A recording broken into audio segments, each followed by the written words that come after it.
Video کے نیچے subscribe کے بٹن پہ کلک کریں، بیل کے آئیکن پہ کلک کیجئے تاکہ ہر نئی ویڈیو کی نوٹیفیکیشن آپ کو مل جائے۔ اعوذ باللہ من الشیطان الرجیم۔ سورة البلد مکیہ۔ بسم اللہ الرحمن الرحیم۔ لا اقسم بهذا البلد وانت حل بهذا البلد ووالد وما ولد لقد خلقنا الإنسان في كبد أيحسب أن لن يقدر عليه أحد يقول أهلكت مالا لبدا أيحسب أن لم يره أحد ألم نجعل له عينين ولسانا وشفتين وهديناه النجدين فلاقتحم العقبة وما أدراك ما العقبة فك رقبة أو إطعام في يوم ذي مسغبة يتيما ذا مقربة أو مسكينا ذا متربة ثم كان من الذين آمنوا وتواصوا بالصبر وتواصوا بالمرحمة أولئك أصحاب الميمنة والذين كفروا بآياتنا هم أصحاب المشأمة عليهم نار مؤصدة صدق الله العظيم۔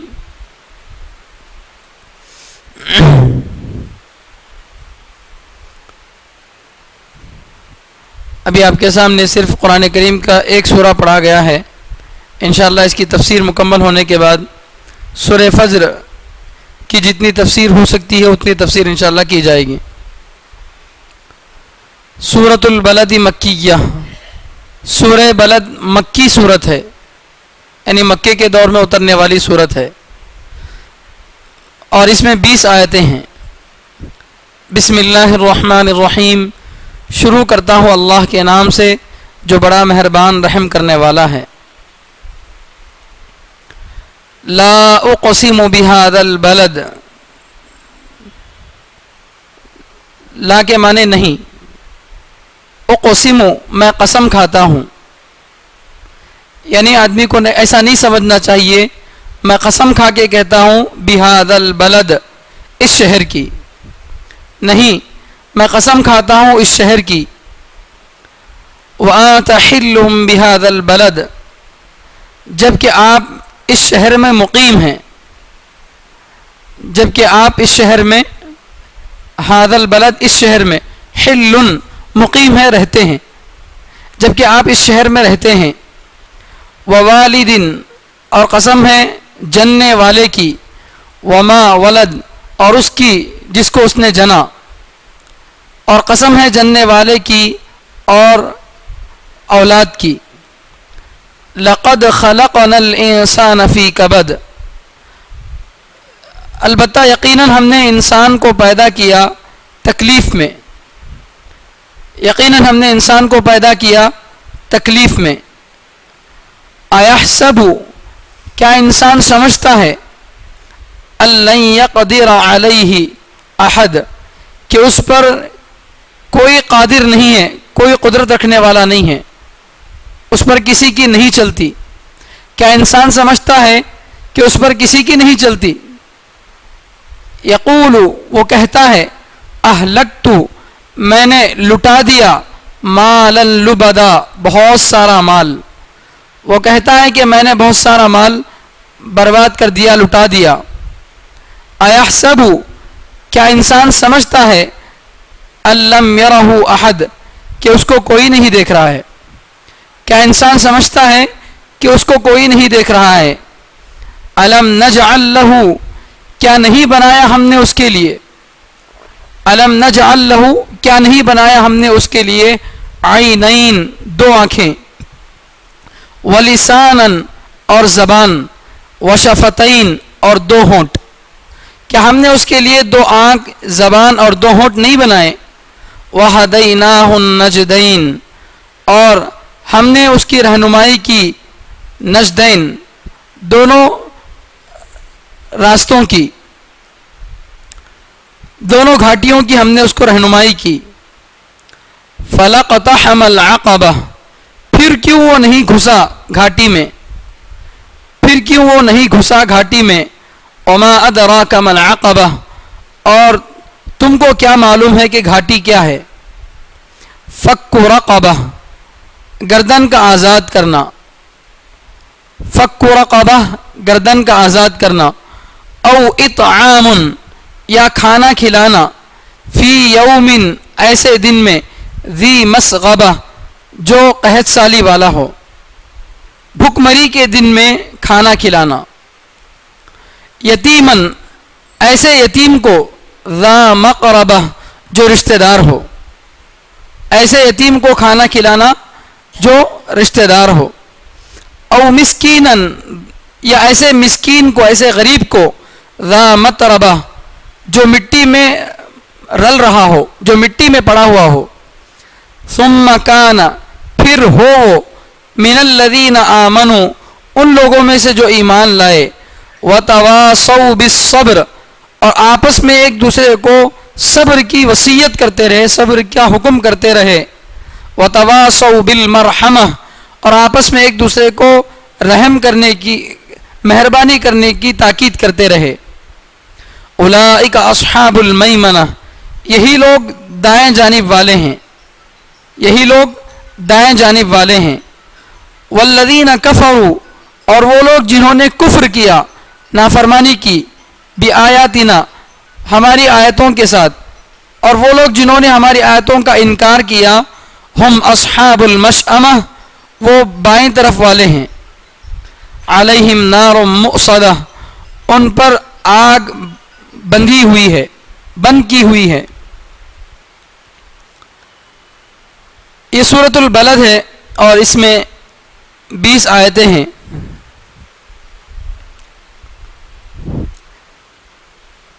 اس سورہ میں اللہ تبارک و تعالی یہ بتانا چاہتے ہیں، شروع میں اللہ تعالیٰ دو چیزوں کی قسم کھا رہے ہیں. لا اقسم بهذا البلد، مکہ مکرمہ کی قسم کھا رہے ہیں. میں قسم کھاتا ہوں اس شہر کی. یہاں شہر سے مراد مکہ مکرمہ، جیسے والتین والزیتون وطور سینین وهذا البلد الامین، وہاں پر بھی لفظ بلد آیا. بلد کے معنی شہر. تو لا اقسم بهذا البلد، میں قسم کھاتا ہوں اس شہر کی، یعنی مکے کی. اور پھر دوسری قسم اللہ تعالیٰ کھا رہے ہیں ووالد وما ولد، جننے والے کی اور اس کی جس کو جنا گیا، یعنی ماں باپ کی اور اولاد کی. ان دونوں کی اللہ تعالیٰ قسم کھا رہے ہیں. ایک قسم ہے مکہ مکرمہ کی اور دوسری قسم ہے ماں باپ کی اور اولاد کی. یہ دو چیزوں کی قسم کھانے کے بعد اللہ تعالیٰ فرما رہے ہیں کہ ہم نے انسان کو مشقت میں، تکلیف میں پیدا کیا. سورہ کی شروعات اللہ تعالیٰ اس طرح سے کر رہے ہیں جس سے اللہ تعالیٰ یہ پیغام دینا چاہتے ہیں کہ انسان کی شروعات ہی مشکلات سے شروع ہوئی ہے اور انسان ہر وقت مشکل میں رہتا ہے.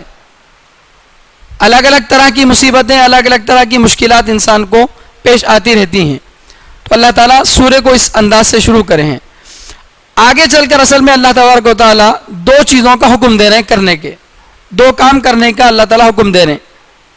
وہ دو کام ذرا مشکل ہیں، کرنے میں ذرا بھاری لگیں گے، تو ان دو کاموں کو اللہ تعالیٰ بعد میں بتائے. لیکن ان سے پہلے، ان کاموں کو بتانے سے پہلے اللہ تعالیٰ انسان کی ذہن سازی کر رہے ہیں کہ آگے میں جو دو کاموں کا تم کو حکم دے رہا ہوں، ان دو کاموں کو کرنے میں تم کو تھوڑی مشکل پیش آئے گی، تھوڑی پریشانی ہوگی، لیکن اس پریشانی کی وجہ سے پیچھے نہیں ہٹنا، اس کام کو نہیں چھوڑنا. کیوں؟ اس لیے کہ انسان کی زندگی مشکلات سے بھری پڑی ہے. یہ اللہ تعالیٰ اس طرح سے مشکل کاموں کا حکم دینے سے پہلے ذہن سازی کر رہے ہیں. یہ ہوتا ہے سمجھانے کا طریقہ. اللہ تبارک و تعالیٰ انسانوں کو سمجھا رہے ہیں تو کیسے انداز سے سمجھا رہے ہیں. یہ دعوت کا ایک طریقہ ہے کہ کسی سے ہم بات کر رہے ہیں تو اس کی پہلے ذہن سازی کی جائے، پہلے توا گرم کیا جائے، پھر روٹی سینکی جائے. اگر آپ پہلے ہی اٹھا کے حکم دے دیں گے تو آدمی کو سمجھ میں نہیں آئے گا اور بعض مرتبہ آدمی انکار کر دے گا میں نہیں کروں گا. پہلے اس کی ذہن سازی کی جائے کہ اس کام کے کرنے میں تم کو کوئی مصیبت نہیں ہے, اس کام کے کرنے سے کوئی پریشانی نہیں ہے. آدمی کا ذہن ہلکا کیا جائے, پھر اس کے سامنے ذمہ داری ڈالی جائے تو آدمی ذمہ داری کو قبول کرتا ہے. کیا کام ہے جو 2 کرنے کے اللہ تعالیٰ بتا رہے ہیں؟ آگے اللہ تبارک و تعالیٰ بتا رہے ہیں کہ انسان کو 2 کام کرنے چاہیے. ایک کام ہے بھوکمری کے دن میں یتیم کو کھانا کھلانا.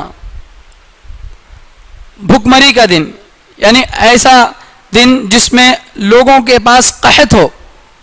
عام دنوں میں کھانا کھلانا بھی ثواب کا کام ہے, لیکن جن دنوں میں قحط ہو, آدمی کے پاس کھانے کو کھانا نہ ہو, جیسے لاک ڈاؤن کے وقت میں لوگوں کے حالات تھے, اچھے لوگوں کے پاس پیسہ نہیں تھا, پریشان تھے, تو ایسے بھوک مری کے دن میں, قحط کے دنوں میں کھانا کھلانا ایک کام ہے. کس کو؟ ایسے یتیم کو جو رشتہ دار ہو, رشتہ دار یتیم کو کھانا کھلانا.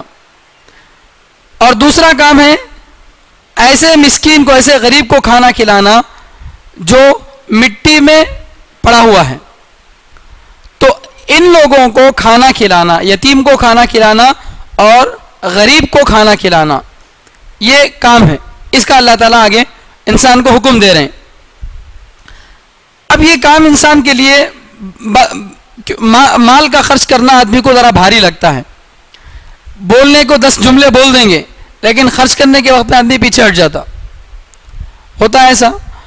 تو اس کام کا اللہ تعالیٰ حکم دے رہے ہیں, تو اس سے پہلے انسان کی ذہن سازی کر رہے ہیں کہ یہ جو کام قحط کے دنوں میں خرچ کرنا بڑا کام ہے, کیونکہ آدمی کو خود اپنی بھی فکر ہے. ایسے دنوں میں لاک ڈاؤن کا زمانہ تھا, مثلا ہمارے پاس 50,000 روپے ہیں, خود ہمارا گھر کتنے دن تک اس 50,000 میں چلانا نہیں معلوم, کب تک لاک ڈاؤن رہے گا یہ بھی نہیں معلوم, تو خود کی فکر کھائی جا رہی ہے. لیکن پڑوسی ہمارا غریب ہے, محتاج ہے, تو اپنی ضرورت کو سامنے رکھتے ہوئے بھی دوسرے کو کھلانا یہ یقیناً بڑا کام ہے. اور اسی طرح ایسے غریب آدمی کو جو مٹی میں پڑا ہوا ہو, جس کا کوئی پرسان حال نہ ہو, اس کو کھلانا یہ بھی بڑا کام ہے. آج لوگ کھلاتے ہیں کس کو؟ اپنے رشتہ داروں کو, کھلاتے ہیں اپنے دوستوں کو, لیکن غریبوں کو تلاش کر کے, محتاج لوگوں کو جو بالکل واقعتاً ضرورت مند ہیں, ان کو ڈھونڈ کر کھلانا ایک بڑا کام ہے. محتاج کو ڈھونڈنا پھر اس کو کھلانا یہ بڑا کام ہے. تو اللہ تعالیٰ یہ جو کاموں کا حکم دینے سے پہلے انسان کو اللہ تعالیٰ ذہن سازی کر رہے ہیں کہ انسان کی پوری زندگی مشقتوں سے گھری ہوئی ہے. اس کو سمجھانے کے لیے اللہ تبارک و تعالیٰ 2 چیزوں کی قسم کھا رہے ہیں. ایک قسم ہے مکہ مکرمہ کی. مکہ مکرمہ کی قسم کھا کے اللہ تعالیٰ یہ کہنا چاہ رہے ہیں لا اقسم بہذا البلد. شروع اللہ تعالیٰ سورہ کر رہے ہیں لا سے. لا کے معنی نہیں, یعنی آگے اللہ تعالیٰ جو بات بتا رہے ہیں لقد خلقنا الانسان فی کبد, کہ ہم نے انسان کو مشقت میں پیدا کیا. تو اللہ تعالیٰ کا پیغام یہ ہے کہ انسان مشقتوں سے پیدا ہوا ہے, اور مشقت سے انسان کا پیدا ہونا اس بات کی دلیل ہے کہ انسان خود نہیں پیدا ہوا اور انسان کو کسی انسان نے نہیں پیدا کیا, بلکہ اس کو اللہ نے پیدا کیا. سوچنے کی بات ہے, غور کرنے کی بات ہے. اللہ فرما رہے ہیں کہ میں نے انسان کو مشکلات میں پیدا کیا. یہ جملہ اس بات کی دلیل ہے کہ اللہ تبارک و انسان جو ہے خود نہیں پیدا ہوا, دنیا میں انسان خود بخود وجود میں نہیں آیا, اور انسان کو کوئی دوسرا انسان بھی نہیں پیدا کرا. کیوں؟ کوئی آدمی اپنے بارے میں مشکل کو پسند کرتا کیا؟ ارے بتائیے, کوئی آدمی اپنے بارے میں آپ کو اختیار دے دیا گیا, بھئی نیا بس اسٹینڈ جانا ہے مثال کے طور پر, آپ کو گاڑی کی چابی بھی ہاتھ میں دے رہے ہیں, چاہے تو تم چل کے بھی جا سکتے ہیں, تو آدمی کیا بولتا؟ گاڑی کی چابی دو بولتا. کیوں؟ آپ کے سامنے آپشن ہے, آسانی کا موقع ہے, تو آدمی کس کو چوز کرتا ہے؟ آسانی کو ہی چوز کرتا ہے. تو اللہ تعالیٰ یہ بتا رہے ہیں کہ ہم نے انسان کو تکلیف میں پیدا کیا, لیکن انسان یہ سمجھتا ہے کہ میں آزاد ہوں. تو اللہ تعالیٰ نے انسان کو تکلیف میں پیدا کیا, یہ اس بات کی دلیل ہے کہ انسان آزاد نہیں ہے, کیونکہ اگر انسان آزاد ہوتا تو اپنے آپ کو تکلیفوں میں کیوں رکھتا؟ کوئی اپنے آپ کو خود بخود تکلیف میں رکھنا پسند کرتا ہے کیا؟ نہیں پسند کرتا. اس کے باوجود انسان تکلیف میں، وہ کیسے انشاءاللہ آگے بتائیں گے.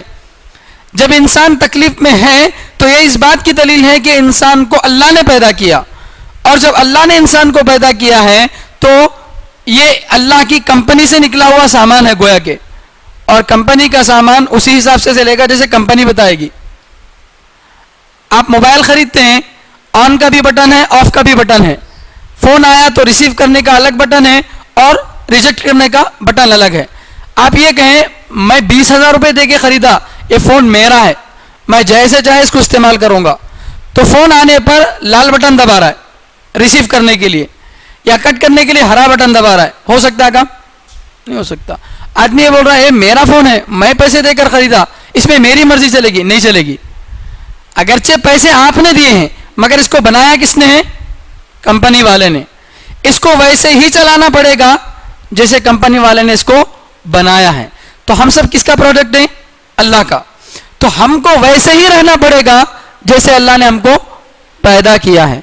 تو اللہ تعالیٰ ایک نظریہ پیش کر رہے ہیں کہ ہم نے انسان کو مشقت میں پیدا کیا، یہ اللہ کا نظریہ ہے. اور کافر انسان اور بدعمل انسان یہ سمجھتا ہے کہ انسان آزاد پیدا ہوا ہے، انسان آزاد پیدا ہوا. یہ آج کے زمانے کا نظریہ بھی ہے. آج جتنی بھی خرابیاں معاشرے کے اندر ہیں، یہ سب خرابیوں کی بڑی وجہ یہ ہے کہ انسان اپنے آپ کو تابع نہیں مان رہا، کسی کے ہاتھ کے نیچے نہیں سمجھ رہا، بلکہ انسان یہ سمجھتا ہے کہ میں آزاد ہوں. اسی وجہ سے وہ لباس میں سنت کا پابند نہیں بن رہا، روزی کمانے کے اندر سنت کا پابند نہیں بن رہا. ہر چیز میں اس کو جو سمجھ میں آیا، جیسا اچھا لگا ویسا کر رہا. کیوں؟ وہ یہ سمجھ رہا ہے کہ ہم مذہب سے آزاد ہیں، ہماری مرضی، ہمارا بدن ہماری مرضی، ہم جیسے چاہے رہیں. یہی نظریہ آج لوگوں کے سامنے دنیا پیش کر رہی ہے. تو اللہ تعالیٰ شروع سورے میں اس نظریے کی تردید کر رہے ہیں. لا، نہیں. کیا مطلب نہیں؟ یعنی انسان آزاد نہیں ہے، انسان آزاد نہیں ہے. اس کو اللہ تعالیٰ دو چیزوں کی قسم کھا کے سمجھا رہے ہیں. اقسم بہذا البلد، میں اس شہر کی قسم کھا رہا ہوں. وانت حل بہذا البلد، جبکہ آپ اس شہر میں رہ رہے ہیں، مقیم ہیں. آپ سے مراد نبی. اللہ تعالیٰ کہہ رہے ہیں کہ میں مکے کی قسم کھا رہا ہوں، اور مکے میں بھی جب آپ ہیں اس وقت کے مکے کی قسم کھا رہا ہوں.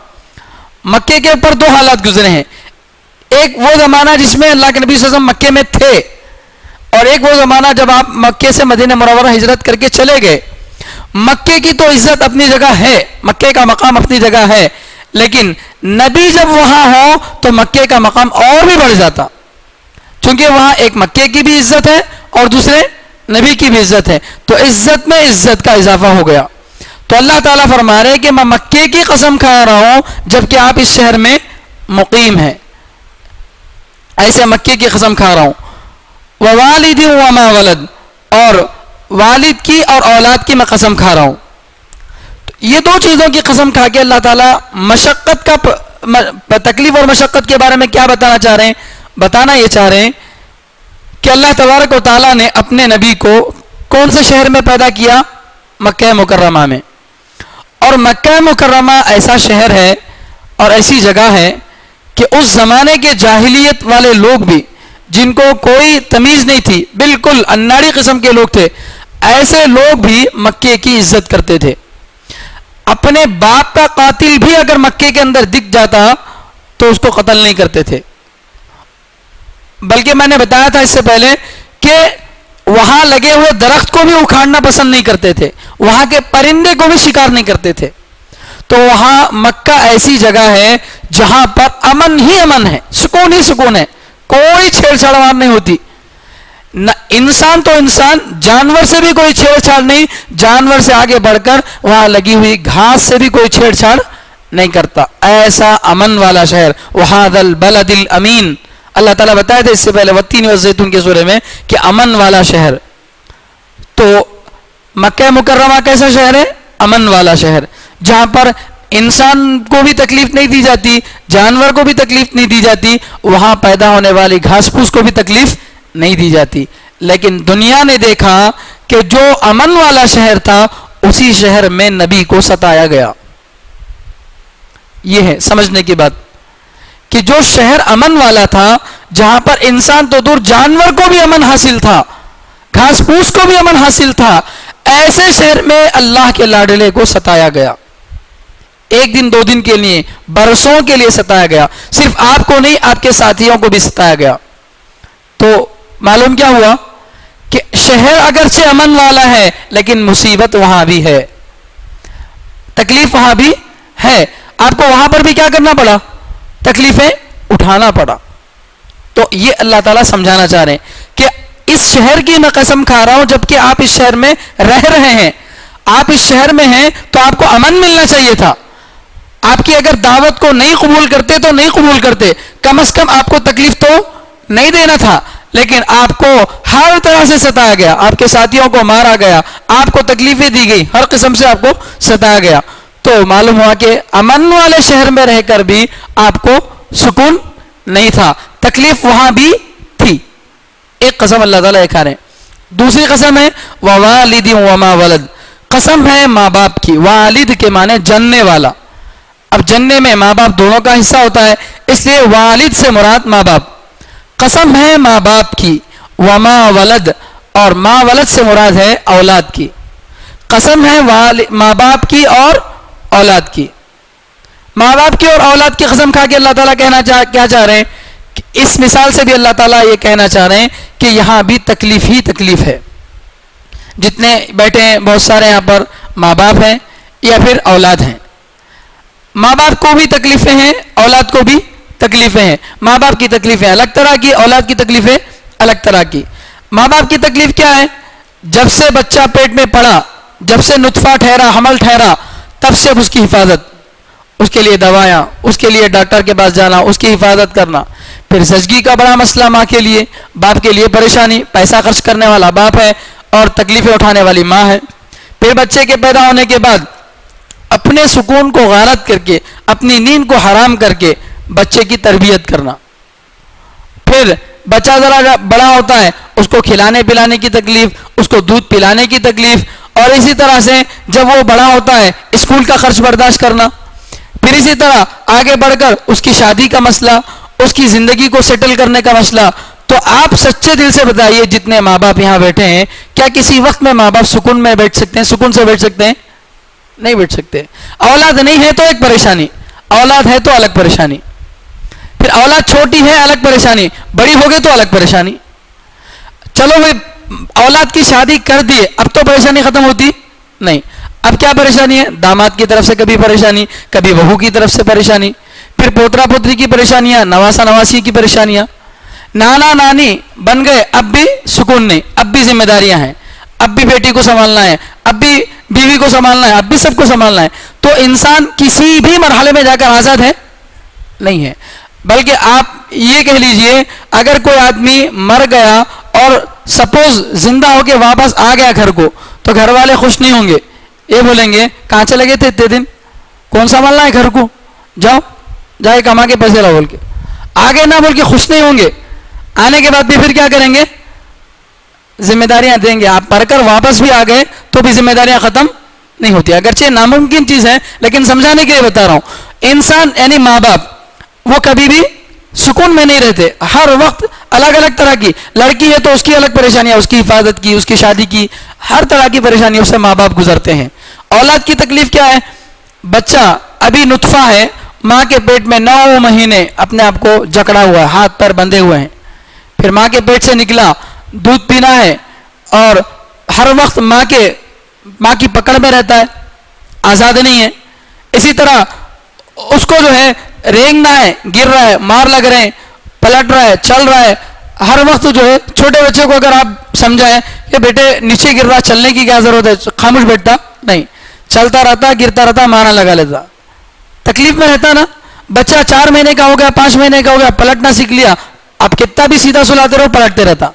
ارے کیا ضرورت ہے اس تکلیف کی, تکلیف کی ضرورت نہیں ہے, مگر پھر بھی کیا ہوتا, آدمی تکلیف اٹھاتے رہتا. اور 8-9 مہینے کے ہو گئے تو اب رینگنا آیا, رینگ رہے, دھڑ بول کے نیچے گر رہے ہیں, مار لگا لے رہے ہیں, مگر ایک بار مار لگا بول کے بچہ خاموش بیٹھتا نہیں, رینگ رہا, پھر بھی مار لگا رہا, چل رہا مار لگا لے رہا. پھر آگے بڑھ کر ذرا ہوش سنبھالا, اب اسکول کی پریشانیاں شروع, ٹیچر کا ٹارچر, ماں باپ کا ٹارچر. اب اس طرح سے اس کی بھی زندگی کیا ہوتی ہے, ایک تکلیف سے گزرتی ہے. اس کی الگ تکلیف, ماں باپ کی الگ تکلیفیں, اولاد کی الگ تکلیفیں. یہ سب میں اس لیے بتا رہا ہوں تاکہ آیت اچھی طرح سے سمجھ میں آئے کہ تکلیف کس طرح سے. اللہ تعالیٰ تکلیف ہے بول کے قسم کھا رہے ہیں. اب اللہ جب قسم کھا رہے ہیں تو ظاہر بات ہے اس میں تکلیف نہیں ہوگی کیا, ضرور ہوگی. تو اللہ تعالیٰ 2 چیزوں کی قسم کھا رہے ہیں, مکہ مکرمہ کی اور ماں باپ کی اور اولاد کی. اور یہ دونوں قسم کھا کے کیا کہنا چاہ رہے ہیں اللہ تعالیٰ کہ انسان ہر وقت تکلیفوں میں گھرا ہوا ہے. لقد خلقنا الانسان فی کبد. 2 چیزوں کی قسم کھانے کے بعد اللہ تعالیٰ کہہ رہے ہیں کہ ہم نے انسان کو تکلیف میں پیدا کیا. خلقنا, ہم نے پیدا کیا انسان کو کبد, کبد کے معنی تکلیف. تو ہم نے انسان کو تکلیف میں پیدا کیا. جب انسان کو تکلیف میں اللہ تعالیٰ نے پیدا کیا ہے تو انسان آزاد نہیں ہے. کیوں؟ انسان کا تکلیفوں پہ پیدا ہونا یہ اس بات کی دلیل ہے کہ انسان کسی کا بنایا ہوا ہے. اگر انسان خود بن جاتا یا انسان کو کسی انسان نے پیدا کیا ہوتا تو وہ اپنے لیے آسانیاں اختیار کرتا, لیکن وہ ہر وقت تکلیفوں میں گھرا ہوا ہے. اس کا مطلب اس کو بنانے والا کوئی اور ہے. تو اللہ تعالیٰ اس طرح سے جو ہے توحید کا بھی پیغام دے رہے ہیں, لقد خلقنا الانسان فی کبد کے ذریعے سے. پھر آگے اللہ تبارک و تعالیٰ یہ فرما رہے ہیں اَيَحْسَبُ أَن لَّن يَقْدِرَ عَلَيْهِ أَحَدٌ. شروع سورہ سے اللہ تعالیٰ یہ بات بتا رہے ہیں کہ انسان آزاد نہیں ہے, تکلیفوں میں گھرا ہوا ہے. لیکن کافر انسان کیا سمجھتا ہے, بدعمل انسان کیا سمجھتا ہے, وہ آگے اللہ تعالیٰ بتا رہے ہیں اَيَحْسَبُ, کیا انسان سمجھتا ہے أَن لَّن يَقْدِرَ عَلَيْهِ أَحَدٌ, کہ اس پر کوئی قدرت رکھنے والا نہیں ہے, اس پر کوئی کنٹرول کرنے والا نہیں ہے. انسان سمجھتا ہے کہ اس پر کوئی کنٹرول کرنے والا نہیں ہے, وہ آزاد ہے, جو چاہے کر لے, ایسا انسان سمجھتا ہے. یقول اہلکت مالا لبدا, اور کافر انسان کہتا ہے کہ میں نے بہت سارا مال لٹایا. دین کو مٹانے میں, نبی علیہ السلام کو اور صحابہ کو تکلیف دینے میں, مسلمانوں کو تکلیف دینے میں میں نے بہت سارا مال لٹایا, فخر سے کہتا ہے. تو اللہ تعالیٰ فرما رہے ہیں ایحسب ان لم یرہ احد, کیا انسان سمجھتا ہے کہ اس کو کوئی نہیں دیکھ رہا ہے. تو یہ اب آگے جو آیتیں ہیں, ان آیتوں میں اللہ تعالیٰ کس کے بارے میں بتا رہے ہیں, کافر انسان کے بارے میں بتا رہے ہیں. کافر انسان کیا سمجھتا ہے کہ اس پر کسی کا کنٹرول نہیں ہے. وہ سمجھتا ہے جیسے بلی دودھ پیتے وقت میں اپنی آنکھیں بند کر لیتی ہے, اور آنکھیں بند کرنے سے کیا ہوتا ہے, کچھ بھی نظر نہیں آتا. تو بلی یہ سمجھتی ہے کہ مجھے کوئی نہیں دیکھ رہا. بلی کی آنکھ بند کرنے سے کوئی دوسرا اس کو نہیں دیکھ سکتا کیا؟ ارے ہم تو دیکھ سکتے ہیں نا. بلی خود آنکھیں بند کر لی, اس کو کوئی نظر نہیں آ رہا, مگر اس کا یہ مطلب تو نہیں ہے کہ اس کو کوئی دیکھ بھی نہیں رہا. تو کافر انسان بھی بلی کی طرح ہے, وہ اپنی آنکھیں بند کر لیا اور اپنے بارے میں یہ سمجھ لیا کہ مجھے کوئی نہیں دیکھ رہا ہے, حالانکہ اس کو دیکھنے والا ہے, اس پر کنٹرول رکھنے والا ہے. ایحسب یقول اہلکت مالا لبدا, کافر انسان کہتا ہے کہ میں نے دین کو مٹانے میں, اسلام کو ختم کرنے میں بہت سارا مال لٹایا. جس زمانے میں یہ سورہ نازل ہوا, یہ اس زمانے کا سورہ ہے جب مکے کے اندر تکلیفیں بہت زیادہ بڑھ گئیں.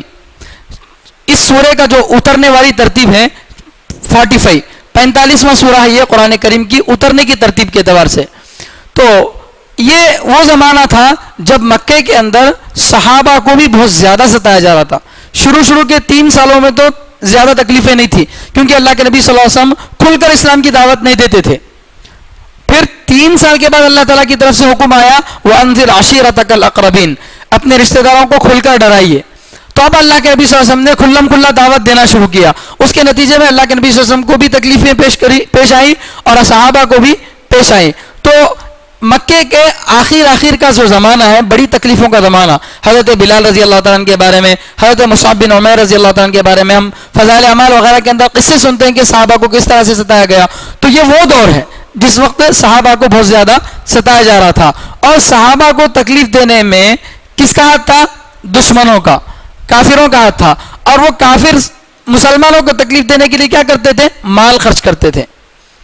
مال خرچ کر کے اوباشوں کو, شریر قسم کے لوگوں کو لگاتے تھے, اور فخر سے کہتے کہ میں نے اسلام کو مٹانے کے لیے اہلکت مالا لبدا, میں نے اسلام کو مٹانے کے لیے کیا کیا؟ بہت سارا مال خرچ کیا. ایحسب ان لم یرہ احد، کیا انسان سمجھتا ہے کہ اس کو کوئی نہیں دیکھ رہا ہے؟ کیا انسان سمجھتا ہے کہ اس کو کوئی نہیں دیکھ رہا ہے؟ اب انسان کا عمل تو یہی بتا رہا ہے، کافر انسان کا عمل تو یہی بتا رہا ہے کہ اس کو کوئی نہیں دیکھ رہا ہے. اس کے اعمال کو اگر دیکھا جائے تو وہ یہی بتاتا ہے، وہ بالکل اس طرح آزاد زندگی گزار رہا ہے، کبھی اس کو مرنے کی فکر نہیں ہے، کبھی اس کو مرنے کے بعد کی زندگی کی فکر نہیں ہے، کبھی اللہ کے احسانات کو یاد نہیں کیا، کبھی اللہ کے عذاب سے نہیں ڈرا. سوچنے سمجھنے کا اس کو موقع ہی نہیں ہے، وہ اپنی سرکشی میں بڑھتا جا رہا ہے اور ایسا سمجھ رہا ہے کہ اس کو کوئی نہیں دیکھ رہا ہے. تو اللہ تعالیٰ آگے فرما رہے ہیں الم نجعل لہ عینین، کیا ہم نے اس کے لیے دو آنکھ نہیں بنائے؟ کیا ہم نے اس کے لیے دو آنکھ نہیں بنائے؟ کافر کو بھی آنکھ دینے والا کون؟ اللہ. مسلمان کو بھی آنکھ دینے والا اللہ، اس میں روشنی ڈالنے والا اللہ. تو اللہ فرما رہے ہیں بیوقوف انسان ہے کافر، وہ یہ سمجھتا ہے کہ اللہ اس کو نہیں دیکھ رہے ہیں، جبکہ وہ جن آنکھوں سے دیکھ رہا ہے وہ آنکھیں بھی اللہ کی دی ہوئی ہیں. جو آنکھیں پیدا کرنے والا ہے، جو آنکھیں دینے والا ہے، کیا وہ خود نابینا ہوگا؟ جو آنکھیں دینے والا ہے، جو آنکھوں میں روشنی ڈالنے والا اللہ ہے، کیا وہ خود اندھا ہوگا؟ نعوذ باللہ. ارے تم کو دیکھنے کی طاقت اس نے دی، وہ خود اندھا کیسے ہوگا؟ وہ تو تم کو دیکھ رہا ہے. الم نجعل لہ عینین، کیا ہم نے اس کے لیے آنکھ نہیں بنایا؟ یہاں اللہ تعالیٰ آگے احسانات کو ذکر کر رہے ہیں. کافر انسان پر بھی جو اللہ تعالیٰ کے احسانات ہیں جن کا وہ انکار نہیں کر سکتا، ان احسانات کو اللہ تعالیٰ بتا رہے ہیں کہ انسان کو ذرا غور کرنا چاہیے، وہ اللہ کی نافرمانی پر تلا ہوا ہے، اللہ کے ساتھ دشمنی بول رہا ہے.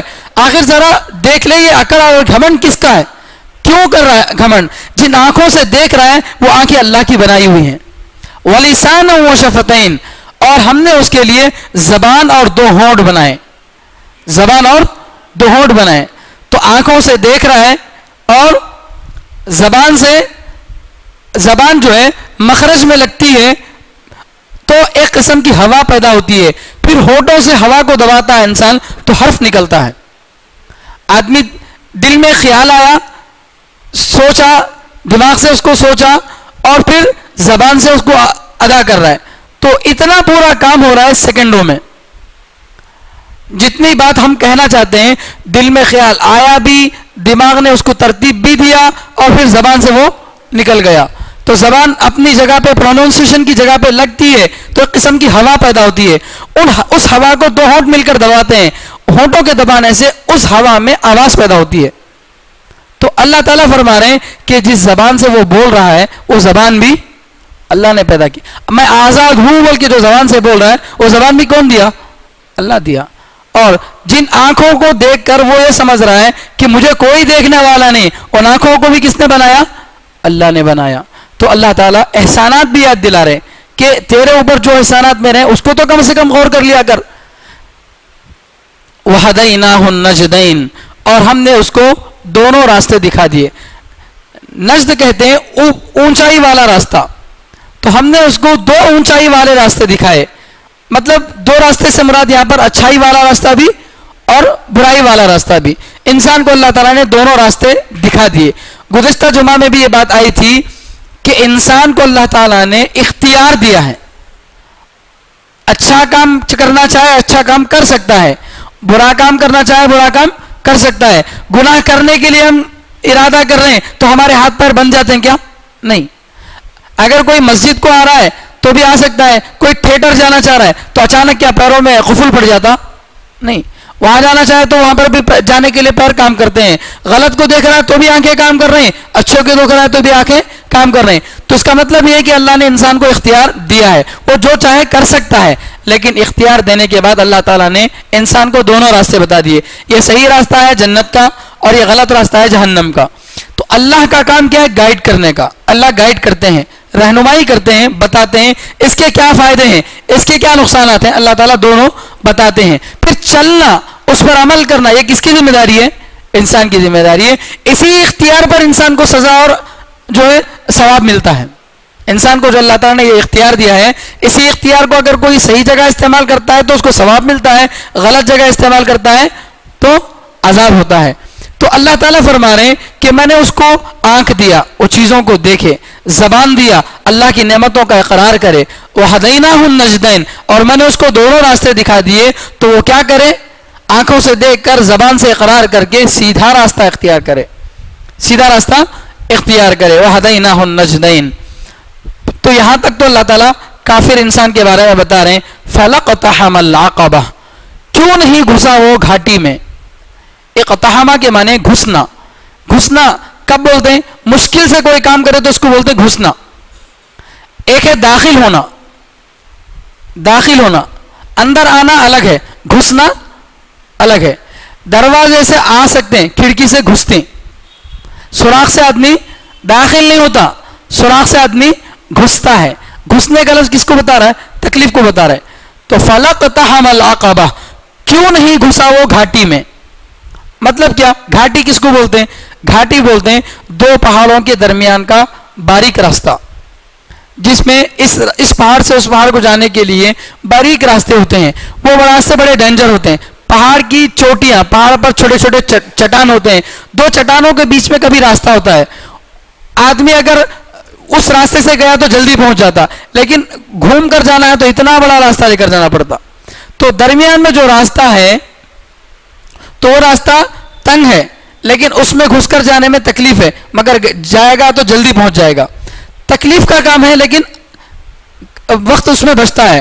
تو اللہ تعالیٰ بتا رہے ہیں کہ انسان کیوں گھاٹی میں نہیں گھستا. مطلب کیا, گھاٹی میں گھسنے کا, اچھے کام کیوں نہیں کرتا. گھاٹی میں گھسنے سے مراد اچھا کام کرنا, کیونکہ اچھے کام کے کرنے میں آدمی کو ایک قسم کی تکلیف ہوتی ہے.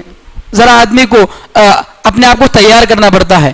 آدمی گھر میں آزاد بیٹھا ہوا ہے, اذان ہوتی ہے, نماز کے لیے تیار ہونا اور اچھے کاموں کے لیے اپنے آپ کو منانا پڑتا ہے, پھر اس کے لیے کرنے کو اپنے آپ کو آمادہ کرنا پڑتا ہے. تو اللہ تعالیٰ فرما رہے ہیں کیوں گھاٹی میں نہیں گھسا, یعنی اچھے کام کے لیے وہ کیوں تیار نہیں ہوا. ہم نے تو اس کو دونوں راستے دکھا دیے تھے, مگر وہ اچھا راستہ کیوں نہیں اختیار کیا. فَلَقْتَحَمَ الْعَقَبَةَ وہ کیوں گھاٹی میں نہیں گھسا. وَمَا أَدْرَاكَ مَا الْعَقَبَةُ اور آپ کو کیا معلوم کہ گھاٹی کیا ہے. فَكُّ رَقَبَةٍ گردن آزاد کرنا.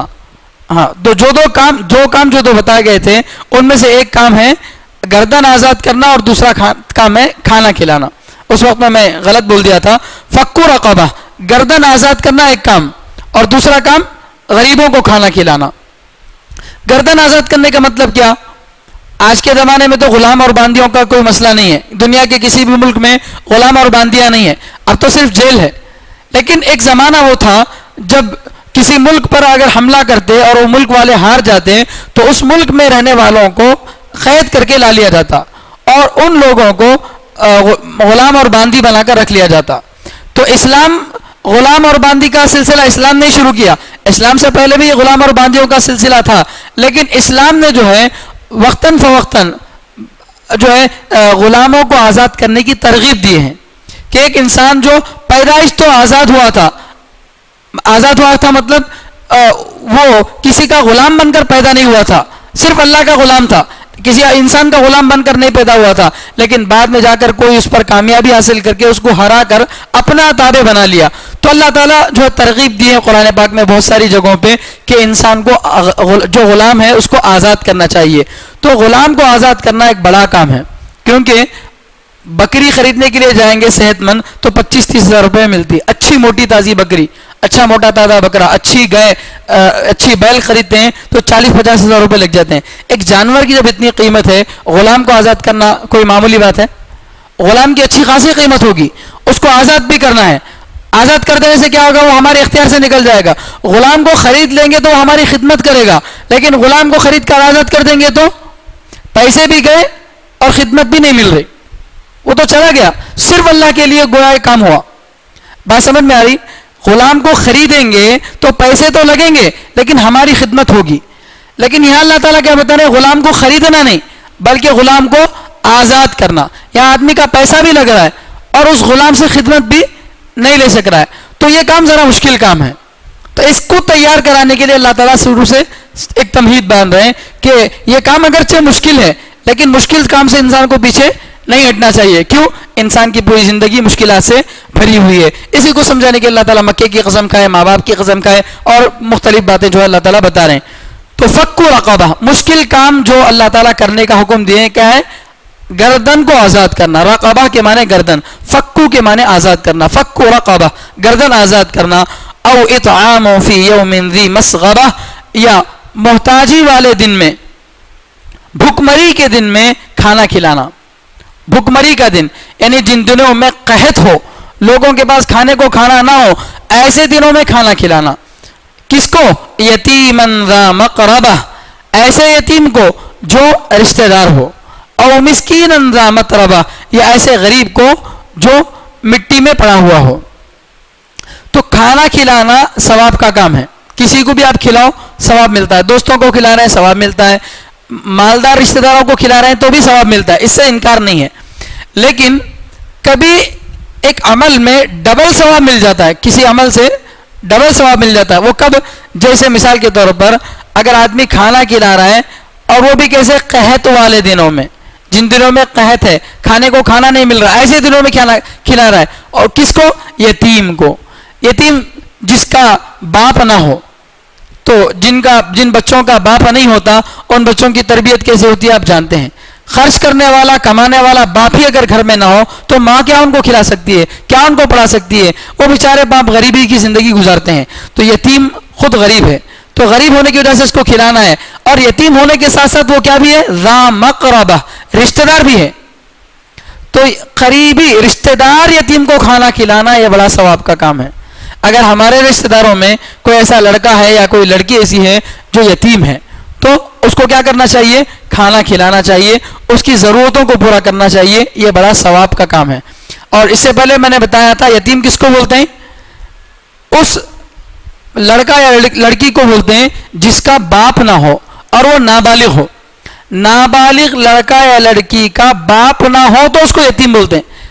کسی کی ماں اگر نہیں ہے اسے یتیم نہیں بولتے. باپ اگر ہے ماں نہیں ہے تو اسے یتیم نہیں بولیں گے. یا اسی طرح باپ نہیں ہے لیکن لڑکا یا لڑکی بالغ ہو گئے اب بھی وہ یتیم نہیں. کیوں؟ بالغ ہونے کے بعد تو تمہاری ذمہ داری خود تمہارے کندھوں پر آتی. نابالغ جب تک ہے تو تمہارے کھلانے پلانے کی ذمہ داری باپ کی ہے, لیکن جیسا ہی بچہ بالغ ہو گیا تو اب اس کی خود کھانے پینے کی ذمہ داری اس کے کندھوں پر آتی ہے. تو اب وہ کسی اور کا محتاج نہیں رہتا. یہ الگ بات ہے کہ باپ اس پر رحم کر کے کھلاتا ہے, شادی تک اس کا خرچہ برداشت کرتا ہے, ورنہ تو یتیم جو بالغ ہونے کے بعد خود ذمہ داری اپنے اوپر آتی ہے. تو یتیم اس کو بولتے ہیں. ہمارے پاس معاشرے میں 70 سال کا بڈھا ہو گیا تو بھی یتیم, ماں باپ نہیں ہے تو اب یتیم. ارے شادی ہو رہی, یتیم بچی کی شادی, یتیم بچے کی شادی, بالغ ہو گئے تو اب یتیم کہاں ہے؟ وہ یتیم نہیں رہے. یتیم تو تب تک ہیں جب وہ نابالغ تھے, اب بالغ ہو گئے تو وہ یتیم نہیں ہے. یتیماً ذا مقربہ, تو ایسے یتیم کو جو رشتہ دار ہو اس کو کھانا کھلانا. تو یہاں دو چیزیں ہیں, ایک تو غریب ہونے کی وجہ سے اس پر خرچ کر رہے ہیں, ثواب کا کام ہے, اور دوسرا رشتہ دار ہونے کی وجہ سے اس پر خرچ کرنے سے رشتہ داری کو جوڑنے کا بھی کام ہوتا ہے. رشتہ داری کو جوڑنا بھی ایک بہت بڑا ثواب کا کام ہے نا. اللہ کے نبی صلی اللہ علیہ وسلم فرماتے ہیں کہ تعلموا من انسابکم ما تصلون به ارحامکم, اپنے نسبوں کو یاد رکھو, اپنے رشتہ داریوں کو یاد رکھو تاکہ تم رشتہ داریوں کے ساتھ اچھا سلوک کر سکو. رشتہ داریوں کو جاننا چاہیے, اپنی اولاد کو بتانا چاہیے یہ ہمارے ماموں ہیں, یہ ہمارے خالو ہیں. ہم کو تو معلوم رہتا یہ ہمارے ماموں ہیں, یہ ہمارے خالو بول کے, مگر ہماری اولاد کو نہیں معلوم رہتا یہ ہمارے ابا کے رشتہ دار ہیں بول کے, یہ ہمارے امی کے رشتہ دار ہیں. ان کو رشتہ داری بتانا چاہیے, ہماری ذمہ داری ہے. کیوں؟ جب تک رشتہ داری معلوم نہیں ہوگی تو ان کے ساتھ اچھا سلوک آدمی نہیں کر سکتا. آپ سفر کر رہے ہیں, بازو سیٹ میں ایک آدمی بیٹھا ہوا ہے, وہ کون ہم کو نہیں معلوم, تو اس کے لیے کچھ کمپرومائز کرتے کیا؟ ہم نہیں کرتے. کون ہے کہ ہمارا کیا ایسا. لیکن جب معلوم ہو گیا کہ یہ ہمارے بھائیجان کا رشتہ دار ہے, یا ہمارے خالو کا رشتہ دار ہے, یا ہمارا فلاں کا رشتہ دار ہے, تو اب ہمارا اس کے ساتھ رویہ بدل جاتا. اب ذرا اس سے بات کرنے کی کوشش کرتے ہیں, اس سے کچھ کھل کر بولنے کی کوشش کرتے ہیں. تو رشتہ داری معلوم ہوگی تو صلہ رحمی کر سکیں گے. تو یہاں پر اللہ تعالیٰ جو ہے صلہ رحمی کا ثواب بھی ہے اور غریب ہونے کی وجہ سے مدد کرنے کا بھی ثواب ہے. تو دو ثواب مل رہے ہیں یتیم رشتہ دار کو کھلانے میں. تو اس لیے یہ زیادہ ثواب کا کام ہے اور یہ ذرا مشقت والا کام ہے, اس لیے اللہ تعالیٰ اس کی ترغیب دے رہے ہیں. اور مسکین ذا متربہ, یہ ایسے مسکین کو, ایسے غریب کو جو مٹی میں پڑا ہو. متربہ کے معنی مٹی, ذا متربہ جو مٹی میں پڑا ہوا ہو, یعنی جس کا کوئی پرسان حال نہ ہو. کتنے غریب ایسے ہیں بیچارے جن کے پاس رہنے کو گھر نہیں, پہننے کے لیے کپڑے نہیں, کھانے کے لیے کھانا نہیں, بالکل بے سہارا, کئی روڈوں پر سو کر کی زندگی گزار لیے, پریشان ہیں, کھانے کو کھانا ان کے پاس نہیں ہے. ایسوں کو ڈھونڈ کر کیا کرنا چاہیے؟ کھانا کھلانا چاہیے. یہ بڑا ثواب کا کام ہے. اگرچہ رشتہ داروں کو کھلانا, مالداروں کو کھلانا بھی ثواب کا کام ہے, لیکن یہ ثواب بہت بڑا ہوا ہے. اس پر ہم کو عام طور سے عمل کرنے کا موقع نہیں ملتا. کسی کا گھر میں انتقال ہوتا ہے تو 3 دن کے بعد جو ایصال ثواب کے واسطے دعوت کرتے ہیں, وہ 3 دن کی دعوت بھی کس کی کرتے ہیں؟ رشتہ داروں کی کرتے ہیں. سب کے سب مالدار ہیں, وہ کیا دعا دیں گے کھا کر؟ ارے اگر غریب کو تو کم از کم کھلاتے تو بیچارہ دعا دیتا. تو ہمارے پاس کھلانے کا سلسلہ ہے, لیکن اپنے ہی رشتہ داروں کو کھلاتے ہیں, اپنے پہچان والوں کو ہی کھلاتے ہیں. نہیں, یہ کام آسان ہے, لیکن انجان آدمی کو, راستے میں پڑے ہوئے انسان کو کھانا کھلانا یہ بڑا مشکل کام ہے. اس لیے اللہ تعالیٰ اس مشکل کام کے لیے ترغیب دیتے ہوئے سورہ کے شروع سے اللہ تعالیٰ یہ تمہید بتا رہے ہیں کہ انسان مشکل کام سے پیچھے نہیں ہٹنا. غلام کو آزاد کرنا مشکل کام ہے, کھلانا مشکل کام ہے, تو ان مشکل کاموں سے پیچھے نہیں ہٹنا, کیونکہ انسان کی زندگی پوری مشکلات سے بھری پڑی ہے. یہ اللہ تعالیٰ شروع سورہ سے بتا رہے ہیں. اب آگے ثم كان من الذين آمنوا وتواصوا بالصبر وتواصوا بالمرحمة. یہاں اللہ تبارک و تعالیٰ ایک بہت اہم بات بتا رہے ہیں. وہ بات یہ ہے کہ اللہ تعالیٰ غلام کو آزاد کرنے کی ترغیب دیے اور کھانا کھلانے کی ترغیب دیے. غلام کو آزاد کرنا ثواب کا کام ہے, غریب کو کھانا کھلانا بھی ثواب کا کام ہے. لیکن یہ ثواب کا کام اس وقت بنے گا جبکہ کرنے والا مسلمان ہو. کرنے والا مسلمان ہو, اس کے پاس ایمان ہو. ایمان ہونے کے ساتھ اگر ان کاموں کو کرے گا تو اس کو ثواب ملے گا. اگر ایمان ہی نہیں ہے, ایمان ہی آدمی کے پاس نہیں ہے, اور وہ چاہے کتنے بھی نیک کام کر لے, ان نیک کاموں کا کوئی اعتبار نہیں ہے. قرآن میں اللہ تعالیٰ اس کی مثال دے رہے ہیں, کسراب بقیعۃ یحسبہ الظمآن ماء. 18ویں بارے میں اللہ تعالیٰ اس کافر کی مثال دے کر سمجھا رہے ہیں جو کافر اپنی زندگی میں کچھ اچھے کام بھی کرتا ہے. بہت سارے ہوتے ہیں غیر مسلم, رمضان میں مسجد میں افطاری کا سامان لا کے دیتے ہیں, غریبوں کو کھانا کھلاتے ہیں, وہ بھی بیچارے جو بہت سارے نیک کام کرنے کی تمنا رکھتے ہیں, وہ بھی اچھے کام کرتے ہیں. لیکن وہ کیا سمجھتے ہیں کہ اگر ہمارا مذہب غلط رہا تو ہم کو ان کاموں کو تو کم سے کم کیا ملے گا؟ ثواب ملے گا. تو اللہ تعالیٰ اس کی مثال دیتے ہوئے فرما رہے ہیں کہ اگر کوئی آدمی ریتیلے میدان میں, بالکل ریت بھری ہوئی ہے, ریتیلا میدان ہم نہیں دیکھے اس لیے بات سمجھ میں نہیں آئے گی, عرب کی ریگستان میں ہر جگہ ریت بھری ہو اور اس پر دھوپ اگر پڑتی ہے, ریت کے میدان پہ اگر دھوپ پڑتی ہے تو دور سے وہ ریت کا میدان ایسا دکھتا گویا پانی ہے, دور سے ایسا محسوس ہوتا گویا کہ وہ پانی ہے. تو ایک پیاسا انسان ریتیلے میدان میں گھوم رہا ہے, پیاس لگی ہوئی ہے, دور سے دیکھا ریت پر دھوپ پڑ رہی ہے اور اس سے ایسا سمجھ میں آ رہا ہے گویا سمندر ہے یا پانی ہے, تو آدمی کو کتنی خوشی ہوتی اور آدمی بھاگتا ہے کہ پانی پینے کو ملے گا. لیکن جب قریب میں جائے گا تو معلوم ہوگا کہ وہاں پر پانی نہیں ہے.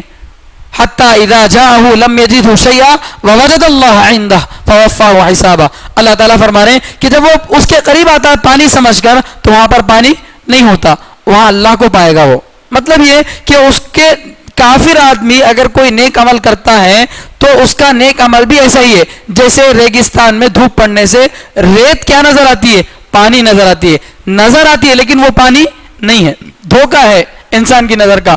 اسی طرح ایمان کے بغیر آدمی چاہے کچھ بھی عمل کر لے, کتنا بھی نیک کام کر لے, اس کے نیک عمل بھی ایسے ہی ہیں, اس کا کوئی فائدہ نہیں ہوگا. اس کے نیک کاموں کا ثواب, اس کا نیک کاموں کا بدلہ اللہ دنیا میں ہی دے دیں گے. کافر آدمی اگر کوئی نیک کام کرتا ہے, کسی کو کھلاتا ہے, کسی کی مدد کرتا ہے, تو اس کے نیک کاموں کا بدلہ اللہ دنیا میں اس کو دے دیتے ہیں, مال وغیرہ دے کر, مصیبتیں دور کر کر اس کا بدلہ دے دیتے ہیں. آخرت میں اس کا کوئی بدلہ نہیں. لیکن نیک کاموں کا جو بدلہ اللہ آخرت میں دیں گے وہ کون سے نیک کاموں کا؟ جو نیک کام ایمان کے ساتھ کیے گئے ہوں, ایمان کے ساتھ کیے گئے ہوں. اس کو مثال سے سمجھایا جاتا ہے کہ بھئی جیسے اگر آپ بورڈ پر زیرو لکھے, 1 2 3 1000 مرتبہ بھی اگر زیرو آپ لکھتے جائیں تو اس زیرو کی کوئی ویلیو ہے نہیں ہے, کیونکہ وہ صرف زیرو ہے. آپ 10 مرتبہ زیرو لکھو, 1000 مرتبہ زیرو لکھو, وہ زیرو زیرو ہی ہے. لیکن جب زیرو کے آگے 1 لگایا جائے, زیرو کے شروع میں 1 لگایا گیا, تو اب زیرو کی اہمیت بڑھ جاتی ہے. ایک زیرو لگا 10, 2 لگے 100, 3 لگا 1000. اب جتنے زیرو بڑھتے جائیں گے اتنا ویلیو بڑھتی جائے گی. ویسے ہی ایک اللہ کو مانیں گے تو پھر ایک عمل کیے اہمیت بڑھ گئی, 2 عمل کیے اور اہمیت بڑھ گئی, 3 عمل کیے اور اہمیت بڑھ گئی. جتنے اعمال کرتے جائیں گے اتنی اہمیت اور اتنا مرتبہ بڑھتا جائے گا. لیکن اگر ایک اللہ کو ہی نہیں مانتا ہے تو پھر اس کے سارے عمل 0 0 0, اس کا کوئی اعتبار نہیں ہے. تو آخر میں اللہ تعالیٰ سورہ میں یہ بتا رہے ہیں ثم كان من الذين آمنوا وتواصوا بالصبر وتواصوا بالمرحمة. نیک کام کرنے والا, گردن کو آزاد کرنے والا اور غریبوں کو کھانا کھلانے والا کیسا ہو؟ ثم كان, پھر وہ ہو من الذين آمنوا, ان لوگوں میں سے جو ایمان لائے. ایمان لانے والوں میں سے ہونا ضروری ہے. ایمان والا ہوگا تو اس کے اس نیک کام کا فائدہ ہوگا, ورنہ اس کے نیک کام کا کوئی فائدہ نہیں ہوگا. آخر میں اللہ تعالیٰ ایمان کو شرط قرار دینے کہ ایمان کی شرط کے ساتھ ہی نیک عمل معتبر ہے, ورنہ نیک عمل کا کوئی اعتبار نہیں ہے. اچھا, دوسری بات, ایک نیک عمل ہے آدمی خود کرتا ہے. میں اپنی نماز پڑھ لیا, میں اپنی تلاوت کر لیا, میں اپنے نیک اچھے کام کر لوں, میں عالم ہوں, مجھے بہت سارے اچھے کام معلوم ہے, میں جان کر عمل کر لے رہا ہوں, تو کیا کافی ہے اتنا؟ نہیں, بلکہ آدمی خود عمل کرے, دوسروں کو بھی نیک عمل کی دعوت دے, تبھی جا کر آدمی کا ایمان مکمل ہوگا. بات بڑھ جائے گی لیکن آیت کو سمجھانے کے لیے بتا رہا ہوں.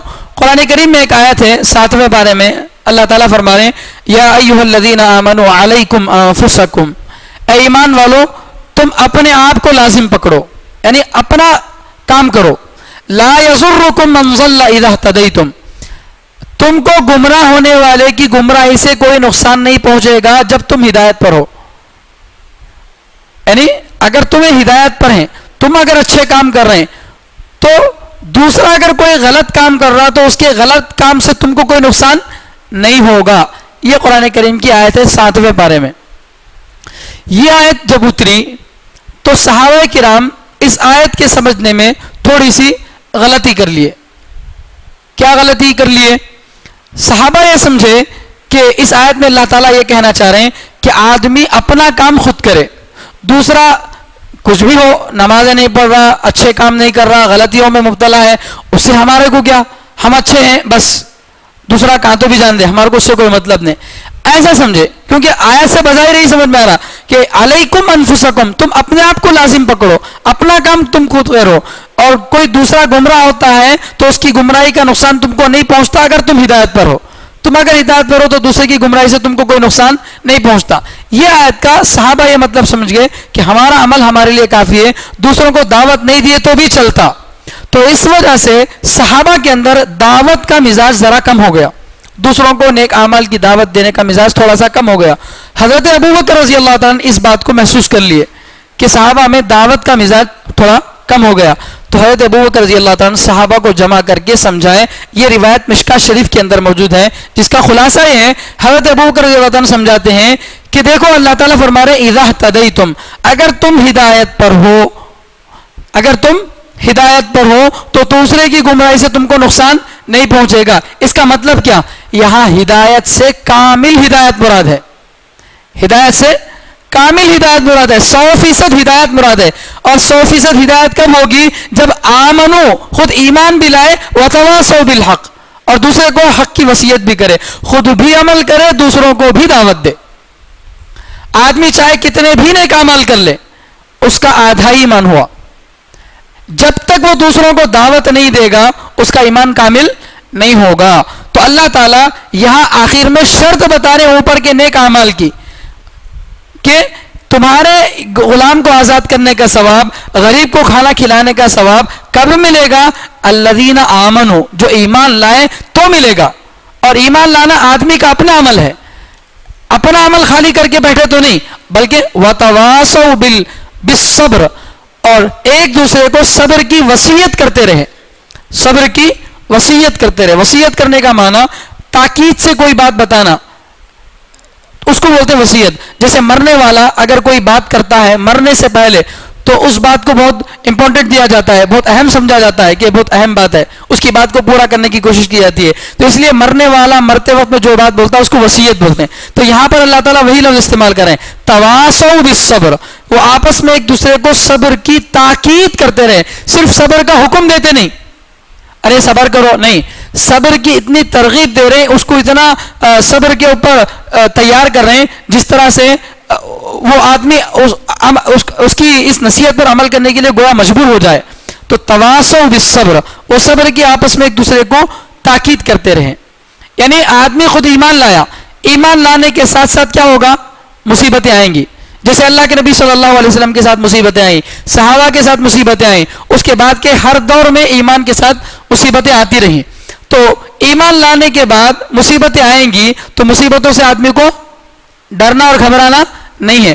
کرنا کیا ہے, تواصوا بالصبر, ایک دوسرے کو آپس میں صبر کی وصیت کرتے رہے, ایک دوسرے کو دعوت دیتے رہیں. اگر ایک دوسرے کو دعوت دیتے رہیں گے تو پھر ہمارا ایمان بھی مضبوط ہوگا. اس کی مثال اللہ والے یوں دیتے ہیں, جیسے کوئی آدمی گلاس میں پانی رکھا ہے اور گلاس کو تھوڑا سا دھکا لگ گیا تو گلاس میں سے تھوڑا پانی گر گیا, ذرا اور زور کا دھکا لگا اور ذرا پانی گر گیا. لیکن بہت زور کا دھکا اگر گلاس کو لگتا ہے تو گلاس میں کا پورا پانی گر جاتا ہے. لیکن اگر اسی گلاس کو فریزر میں رکھ دیں, ڈی فریز میں رکھ دیں, 2 گھنٹے 4 گھنٹے اس کو چھوڑ دیں, جب وہ پانی برف بن جائے, گڈھا بن گیا پورا, اب اس گلاس کو باہر نکال رہے ہیں, اب اس کو ہلکا سا دھکا دو, پانی گرتا نہیں گرتا. نیچے گرا دو گلاس کو, پانی گرتا نہیں گرتا. کیوں؟ اس گلاس کو ماحول ملا, پہلی والی گلاس کو ماحول نہیں ملا. پہلی والی گلاس میں بھی پانی تھا, اس گلاس میں بھی پانی ہے, مگر فرق کیا ہے, پہلی والی گلاس کو ماحول نہیں ملا تھا تو تھوڑی سی مصیبت آئی, تھوڑا سا دھکا لگا تو پانی گر گیا, ذرا بڑا دھکا لگا تو پورا ہی پانی ختم ہو گیا. تو اسی طرح اگر آدمی خود ہی عمل کرتا رہے, دوسروں کو دعوت نہیں دے گا تو مصیبت آنے پر خود پریشان ہوگا, ایمان چھوڑنے کی نوبت آئے گی. لیکن اگر ہم خود ایمان لائیں, دوسروں کو بھی صبر کی تاکید کرتے رہیں, جب ہم دوسروں کو بولیں گے تو خود بھی عمل کرنا آسان ہوگا. دوسروں کو بولیں گے تو خود کے لیے بھی عمل کرنا کیا ہوگا, آسان ہوگا. آدمی سوچے کر رہے یار میں دوسرے کو بول رہا ہوں, خود عمل نہیں کر رہا ہوں, ایسا کیسے ہو سکتا ہے؟ تو آدمی خود بھی جمے گا, دوسروں کو بھی جمائے گا. یہ فائدہ ہے دعوت کا کہ دعوت سے ایمان مضبوط ہوتا ہے. تو اسی لیے اللہ تعالیٰ آگے اس کا حکم دے رہے ہیں, وَتَوَاصَوْا بِالصَّبْرِ, آدمی ایک دوسرے کو صبر کی وصیت کرتا رہے, وَتَوَاصَوْا بِالْمَرْحَمَةِ, اور رحم کا, مہربانی کرنے کا حکم دیتا رہے. رحم, آپس میں ایک دوسرے پر رحم کرنے. رحم کرنا کس پر؟ اللہ کسی کو خاص نہیں کر رہے, رحم کرنا سب پر بھی, اپنوں پر بھی رحم کرو, غیروں پر بھی رحم کرو, انسانوں پر بھی رحم کرو, جانوروں پر بھی رحم کرو. ہمارا اسلام ایسا ہے. تو تواصوا بالمرحمہ, رحم کرنے کی تاکید کرتے رہے. کس پر رحم کرنا وہ اللہ تعالیٰ ذکر نہیں کرے, اس کو عام چھوڑ دیے کہ ہر ایک پر رحم کرو. تو ہر ایک پر رحم کرنے کی بھی تاکید کرتے رہیں. تو یہ جو ہے, جب ایک خود بھی نیک اعمال کریں گے, خود بھی ایمان لائیں گے اور دوسروں کو بھی نیک اعمال کی ترغیب دیں گے, تو پھر اس کے اعمال کا اس کو ثواب ملے گا, اس کے اعمال کا اس کو فائدہ ہوگا. اولئک اصحاب المیمنہ, یہی ہیں داہنے والے, دائیں جانب والے, یہی لوگ ہیں دائیں جانب والے. میمنہ کے معنی دائیں جانب. اولئک, یہی لوگ ہیں اصحاب المیمنہ, دائیں جانب والے. دائیں جانب والے کا مطلب کیا؟ یعنی وہ لوگ جن کو نامہ اعمال دائیں ہاتھ میں ملے گا, سیدھے ہاتھ میں ملے گا. جن لوگوں کو نامہ اعمال سیدھے ہاتھ میں ملے گا وہ قیامت کے دن کامیاب لوگ ہوں گے. اور جن لوگوں کو نامہ اعمال بائیں ہاتھ میں دیا جائے گا تو وہ ناکام لوگ ہوں گے. قرآن کریم کے دوسرے سوروں میں, سورہ حاقہ میں اور سورہ واقعہ میں, اللہ تعالیٰ دوسرے سوروں میں یہ بات بتائے ہیں کہ جس کو وَأَمَّا مَنْ أُوتِيَ كِتَابَهُ بِيَمِينِهِ, جس کا نام اعمال دائیں ہاتھ میں دیا جائے گا, فَسَوْفَ يُحَاسَبُ حِسَابًا يَسِيرًا, اس کے ساتھ آسان حساب لیا جائے گا, آسان معاملہ کیا جائے گا. اور بھی جگہوں پہ اللہ تعالیٰ بتائیں کہ سیدھے ہاتھ میں نام اعمال ملتا ہے تو اس کا مطلب یہ کہ وہ جنت والا ہے. گویا ہمارا یہ پوری زندگی ایک ایگزام ہال ہے, ہم پوری زندگی ایگزام سے گزر رہے ہیں. اس کا رزلٹ کب آئے گا, ہم پاس ہیں یا فیل ہیں, آخرت میں آئے گا.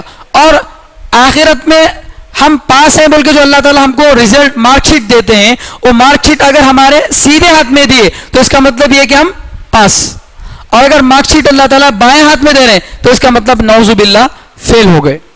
تو حدیث میں آتا ہے کہ اللہ تبارک و تعالیٰ نامہ اعمال کو رکھیں گے, وہ نام عمل اڑیں گے, سارے لوگ کھڑے ہیں اور نام عمل اڑیں گے, ہر ایک کے پاس اس کے نام عمل اڑتے ہوئے آئیں گے. ہر آدمی چاہے گا کہ میرا عمل سیدھے ہاتھ میں آئے, تو جو نیک تھا اس کا نام عمل اس کے ہاتھ میں سیدھے ہاتھ میں آئے گا. لیکن اگر کوئی آدمی برا تھا, کافر ہے, اپنے نام اعمال کو جب اس کے سامنے آئے گا سیدھے ہاتھ سے لینے کی کوشش کرے گا, لیکن نام اعمال اس کے سیدھے ہاتھ میں نہیں آئے گا. وہ اپنا بائیں ہاتھ پیچھے کر لے گا, بند کر لے گا, میرے بائیں ہاتھ میں نہیں آنا بول کے, لیکن وہ گھوم کر اس کے بائیں ہاتھ میں گھسے گا. تو اصحاب المیمنہ کے معنی دائیں جانب والے, یعنی جن کے نام اعمال سیدھے ہاتھ میں دیے گئے. یہ کون لوگ ہوں گے؟ جو ایمان والے ہوں گے, جو کامیاب ہوں گے. تو اللہ تعالیٰ فرما رہے ہیں اولئک اصحاب المیمنہ, یہی لوگ ہیں جو دائیں جانب والے ہیں. والذین کفروا بآیاتنا, اور وہ لوگ جو ہماری آیتوں کا انکار کیے, اللہ تعالیٰ کی آیتوں کا, قرآن کی آیتوں کا انکار کیے یا اللہ تعالیٰ کی بتائی ہوئی نشانیوں کا انکار کیے, ہم اصحاب المشأمہ, وہ بائیں جانب والے ہیں, یعنی جن کا نام عمل بائیں ہاتھ میں دیا جائے گا. علیہم نار مؤصدہ, ان پر آگ ہے بند کی ہوئی, مؤصدہ بند کی ہوئی آگ. جہنم کی جو آگ ہے وہ دنیا کی آگ سے 69% زیادہ ہے, 70% آگ اس کی زیادہ ہے. دنیا کی آگ کا جو, دنیا کی بڑی سے بڑی طاقتور جو آگ ہے جو لوہے کو پگھلا کر رکھ دیتی ہے, اور خطرناک قسم کی جو دنیا کی آگ ہے, وہ دنیا کی آگ جہنم کی آگ کے مقابلے میں ایک حصہ ہے. جہنم کی آگ اس سے 70% جو ہے خطرناک ہوگی. اتنی خطرناک آگ وہ جلانے کے لیے انسان کو کافی ہے. لیکن اس آگ پر اگر اس آگ میں اگر انسان کو ڈال کر اوپر سے بند کر دیا جائے تو پھر جلنے میں اور کیا پریشانی ہو, جلنے میں اور کوئی اشکال ہو سکتا ہے؟ نہیں. جیسے بھئی آپ بگونے میں کوئی چیز پکا رہے ہیں, بگونا کھلا ہوا ہوتا ہے تو ذرا چیز دیر سے گلتی ہے, لیکن اگر وہی چیز کوکر میں ڈال کر کوکر کو بند کر دیے, اب دھواں جانے کا کوئی راستہ نہیں ہے, تو جو گوشت بگونے میں 15 منٹ میں گلتا تھا وہ گوشت کوکر میں کیا ہوگا 10 ہی منٹ میں گل جائے گا. کیوں؟ یہ بند ہے, نیچے سے آگ ہے, اوپر سے بند ہے. تو اللہ تعالیٰ یہی فرما رہے ہیں کہ ان کو گویا پریشر کوکر میں ڈالا جائے گا. علیہم نار مؤصدہ, ان پر آگ ہے بند کی ہوئی. آگ خود جہنم کی اتنی خطرناک, اور پھر اس پر سے ان کو اوپر سے کیا کر دیا جائے گا؟ بند کر دیا جائے گا. اللہ ہماری حفاظت فرمائے. تو اس سورے میں اللہ تبارک و تعالیٰ شروع سے اگر خلاصہ بتایا جائے تو اللہ تعالیٰ شروع میں قسم کھا کر کہہ رہے ہیں لا, انسان آزاد نہیں ہے. انسان کو اللہ تعالیٰ نے پیدا کیا, وہ اللہ کے حکموں کا محتاج ہے, ہر وقت انسان کو اللہ کا غلام بن کر رہنا چاہیے. پھر اس کے بعد اللہ تعالیٰ مکے کی قسم کھا کر اور ماں باپ کی قسم کھا کر یہ کہہ رہے ہیں کہ یہ لوگ ہمیشہ مکے کے اندر امن والے شہر میں رہ کر بھی نبی کو تکلیف ہوئی, اور ماں باپ کو ہمیشہ تکلیفیں ہوتی ہیں, انسان کو بھی زندگی میں تکلیفیں آتی ہیں. لیکن کافر انسان سمجھتا نہیں ہے, وہ سمجھتا ہے کہ میں آزاد ہوں. آزادی کی وجہ سے وہ دین کو مٹانے میں مال خرچ کرتا ہے اور فخر کرتا ہے, جبکہ اس کو نعمتیں اللہ نے دی ہیں. وہ جو جس زبان کو استعمال کر رہا ہے, جن آنکھوں سے دیکھ رہا ہے, وہ سب ہم نے دیا ہے. تو انسان کو کرنا کیا چاہیے؟ اللہ کی دی ہوئی آنکھوں کو استعمال کر کے, زبان سے اللہ کی نعمتوں کا اقرار کر کے, اللہ نے جو 2 راستے بتائے ان میں سے صحیح راستے میں چلنا چاہیے, صحیح راستے پر چلنا چاہیے. صحیح راستے پر چلنا اگرچہ گھاٹی پر چلنے کی طرح ہے, 2 پہاڑوں کے درمیان کا راستہ بڑا مشکل راستہ ہوتا ہے, 2 چٹانوں کے بیچ میں جو راستہ ہے, آدمی اس میں چلتے ہوئے اس ڈر میں رہتا ہے کہ کہیں اگر چٹان بند ہو گئی تو آدمی پس جائے گا, پریشانی والا راستہ ہے. تو اسی طرح نیکی کا راستہ بھی ذرا پریشانی کا راستہ ہے, لیکن اس پر آدمی چلے گا تو کامیاب ہوگا.